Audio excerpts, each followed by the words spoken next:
People who have visited the US, what is your WTF America story? When I was living in California back in the late 90s - 2000, the news came on and announced that one of the stories would be NATO starts bombing Kosovo. I turned the news up, only to have to sit through the more important story first. Out of season rain in LA. I was talking to a girl years ago about the US. It was around the 4th of July. I'm British, she's American. She wished me a happy the 4th of July. I told her we don't celebrate that in the UK. She didn't understand why.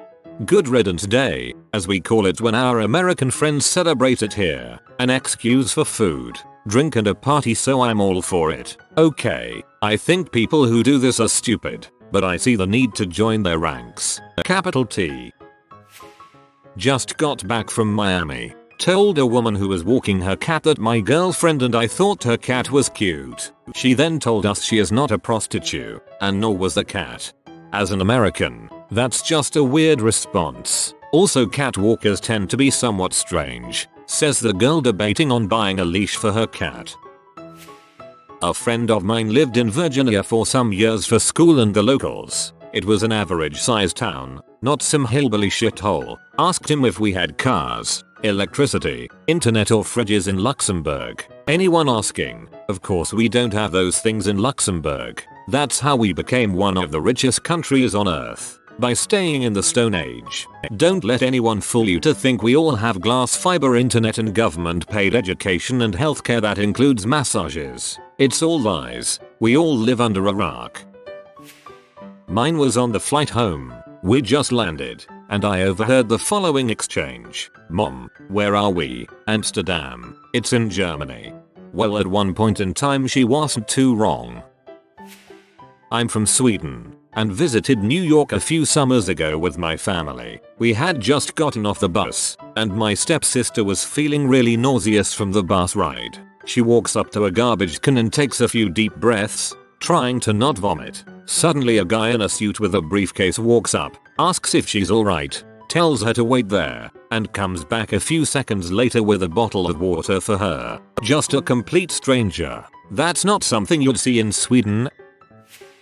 I went to the US this summer to work for my uncle's company in LA for 8 weeks. I'm currently studying at university in the UK. I decided to fly up to San Francisco to visit my cousin for the weekend and flew from LAX. After my return flight, I was about to exit the LAX American terminal when all the police around me got their guns out and started shouting about a shooter at the airport. Chaos erupted around me with people everywhere throwing their suitcases to the floor and screaming. I had no idea what to do. I had just bought a tea from Starbucks and I didn't really want to throw it on the floor and run about, so I followed this stampede of people through the terminal. I found a room to hide in with 20 other people. We all lay on the floor being quiet, trying to stay calm. People all around me calling their loved ones, saying their goodbyes. It was insane. I didn't have any service on my AT&T phone, so I just sat there drinking tea, contemplating what I would do if a gunman appeared. I realize now it was the most British thing to do at that moment. We were in there for 25 minutes when we got told it was clear. All of this happened because the police heard a loud noise and there was someone dressed as Zorro, which raised suspicions. WTF America. They have bank drive-thrus. They go to the bank like they go to McDonald's. Saw them in New Jersey around 5 years ago. One summer when we visited some friends out in Tennessee and we're eating fresh deer he'd shot that afternoon off his BBQ, drinking beer and sharing differences in culture, at which point out of nowhere he pulls out a pellet gun and shoots a squirrel from the top of a phone line. He then proceeded to cut, wash, clean and cook the squirrel. Tasted like chicken. I have no doubt that if there was a global apocalypse it might take Tennessee a few years to notice, and only because they stopped making more Bud Light. The food. Holy crap. Me and my sister would occasionally share meals because there was so much of it, and there'd still be loads left behind. As an American I don't understand this. I usually eat all of my food. Whoa. I'm 14, 5 ft 6 inches and weigh 101 pounds. Not overweight by any means, but I couldn't having the McDonald's medium be the large. The flags man. The flags. I used to joke with my mom that if my career doesn't work out I'm just gonna open a flag shop in the US. My dad lives in America, and I visited him for the first time in 10 years last September. First thing he did was take me to the local police gun range, where I was taught how to fire a fully automatic assault rifle, a semi-automatic rifle, and a variety of pistols. They didn't even know my name and they put a gun in my hands and told me to shoot at a target. Best freaking day ever. That's the American dream right there. Visited Miami a few years ago with a friend. We started a brief conversation with the hotel porter and told him we were from London. He goes, "Hey, I know some British slang." Throughout our stay, whenever he saw us we were greeted with "Hey, what's up wankers" and "Good morning you miserable sea." Was hilarious. Back in the 90s I was in San Francisco. In Australia I had never seen a beggar, but there were heaps of them in San Francisco. Anyway, I was walking around, and this beggar comes up to me shaking his can full of coins in my face. He never said a word, just shook his can in my face. So I said to him, "No thanks mate, I've got enough coins of my own." He gave me a look of WTF. That is my WTF America story. I'm definitely using this one sometime. Stayed at a hotel in New York and the TV had only one program, commercials for medicine, and the style of the TV spots was outrageous, as if they were selling magic pills. Here is the conversation I had with a cashier in a Dunkin' Donuts in Ohio. Her. "Oh you speak funny." Me. I have an accent. I'm French Canadian. Her. "What do you mean?" Me. "Well, English isn't my first language." Her. "So you're not deaf? Because you speak really slowly, and in a weird way." Me. "It's a French accent." Her. "Okay, I understand. Okay, it's a Canadian accent. Weird. I mean, they weren't wrong. It is a Canadian accent." First city I came to in US was to LA, and went to Malibu Beach with a friend. My first reaction was I was told there would be fat people. Everyone were fit as frick. I was ashamed to take off my shirt. Yeah, see, fat people don't go to the beach. As a fat person, I can confirm this. If we do, we spend all our time in at least shoulder depth water while we stare at the beautiful beach bodies we'll never get to touch.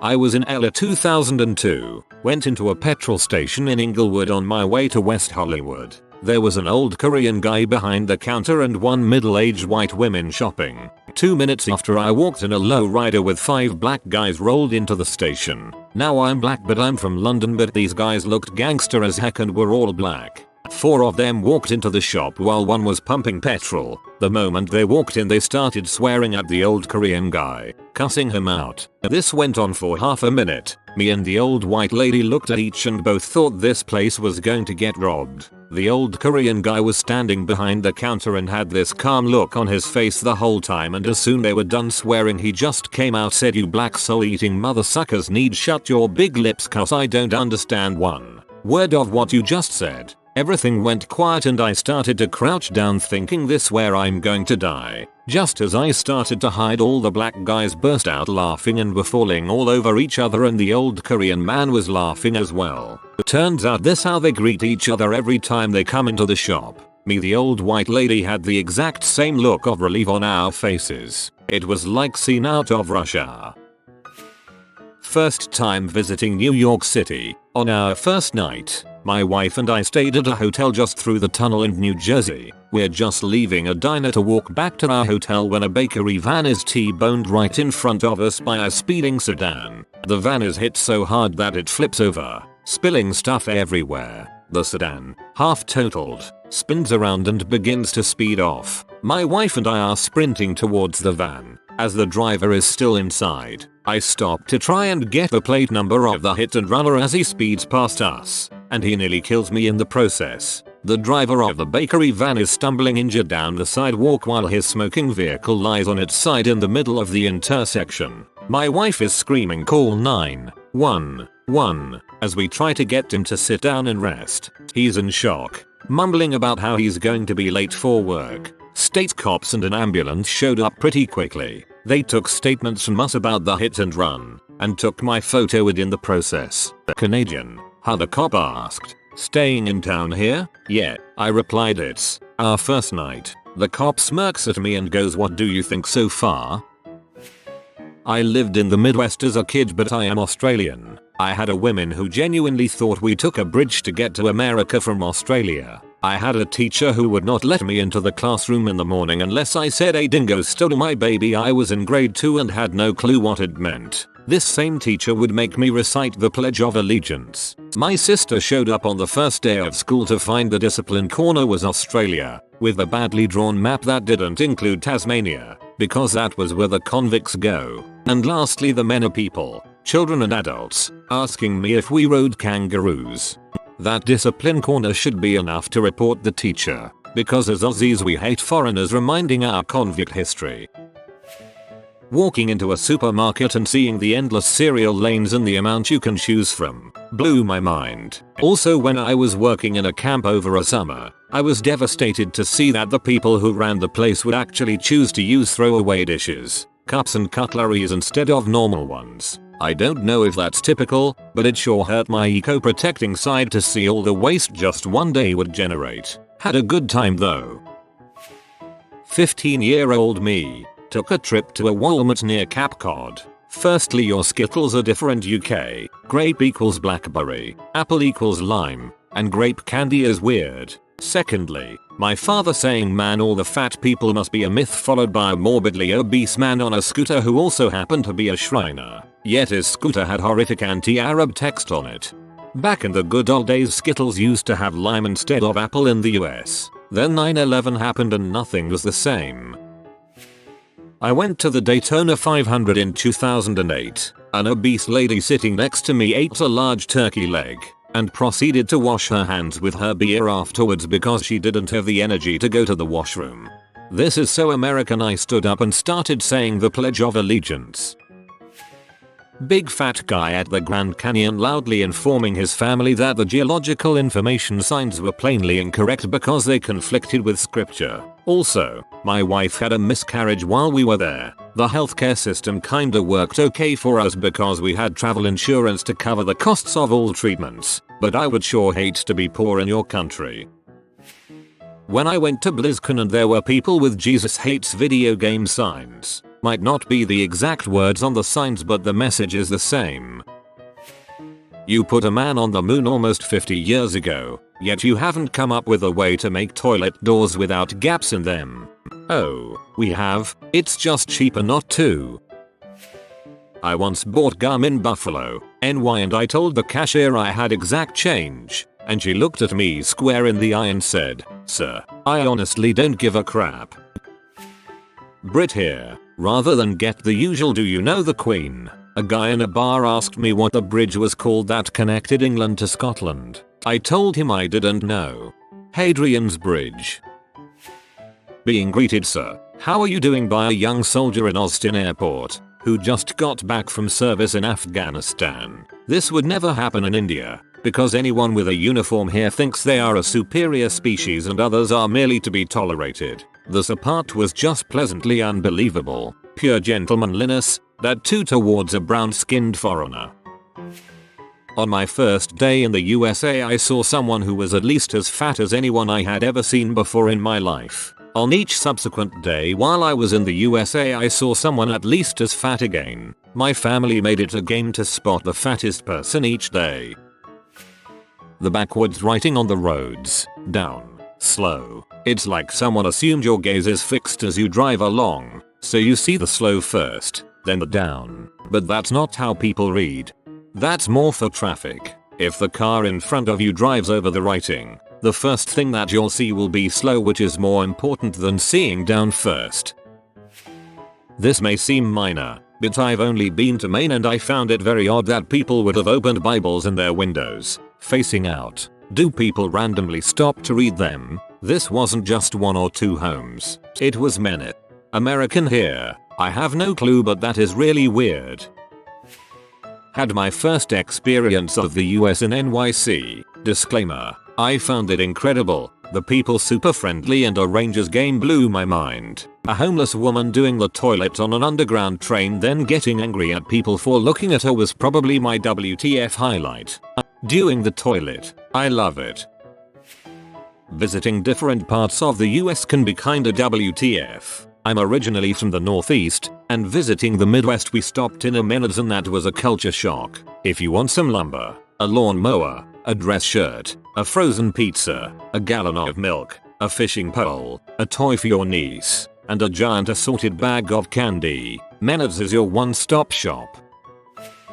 At SeaWorld I got out of the way to let a person in a motorized scooter behind me see into the tank. They got up then and walked forward and took my place against the glass. I was really confused. I didn't understand that some non-paralyzed people choose to use motorized scooters. I have yet to see this in any other country. Edit to be clear guys, I'm not putting people down for using scooters. Just it surprised me since I had never encountered partially disabled people using them until I traveled to the States. When I see a motorized aid of any kind I assume the person is severely disabled, like they have a degenerative muscular condition. Because this has always been the case where I'm from. I thought someone was breaking cover and openly revealing that they had been faking paralysis in front of a crowd. I expected the crowd to react. It is extremely unusual for a non-paralyzed person to use a motorized wheelchair, let alone scooter, outside America. Edit 2. I've started a bad thing in the comments I didn't intend.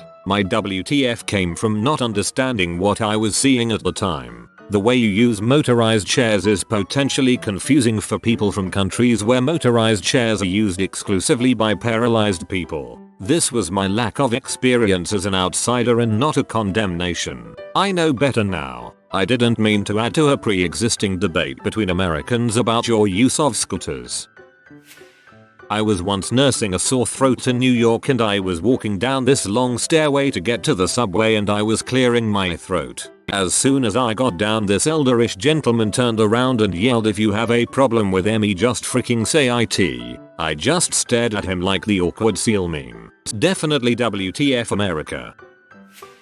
I'm from England and studied at college in GA for a year. I was about 24 at the time, late starter, so I was more than accustomed to enjoying the occasional alcoholic beverage. Anyway, I make the short trip to a gas station in order to buy a 6-pack and they ask me for it. I willingly offer my British passport to the cashier with a smile and I'm told that they don't accept it. WTF. It's a BP gas station. British Petroleum. Seriously pee me off. Was staying in a hotel in Boston. One of the workers there was fascinated by my accent and asked where I was from. I said Ireland, to which he replied, "Oh cool, so where is Ireland?" I never thought I'd have to give directions to Ireland, but it kinda boiled down to come out of the hotel, take a left and keep going for about 4,500 kms.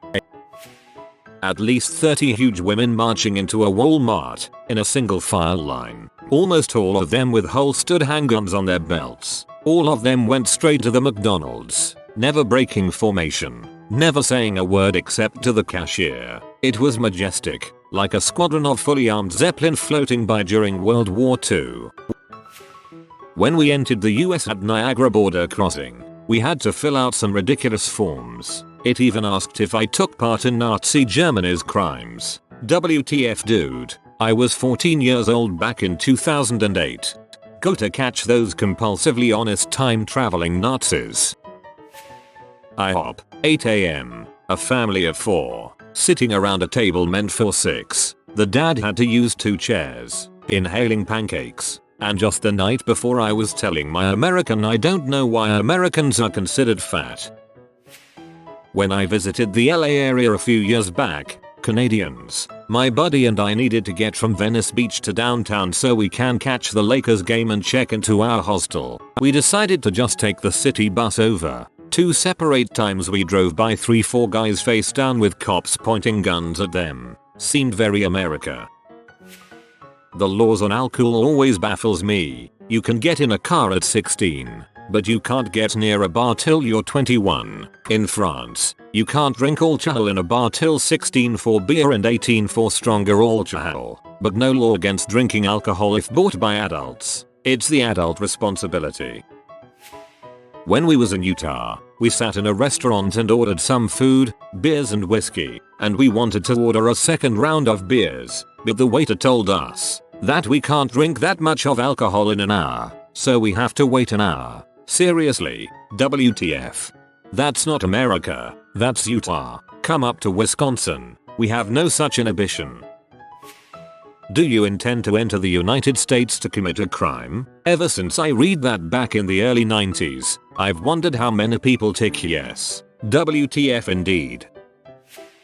On holiday when I was about 12 in Provincetown, Massachusetts, two insanely fat, I mean like sofa-sized, lesbians trundling down the middle of the road side by side on mobility scooters, whilst holding hands. I know they were lesbians because one of them started making quite aggressively sexual passes at my mum. Well, P-Town is the gayest place on the entire East Coast. Nowadays, that's kind of the whole point of the town. Awesome place to visit. Just do your research beforehand, since there are several themed weeks and events that cater to certain crowds and tastes. If you are new to the channel, you can subscribe. I publish new videos every day. Until then, check another video.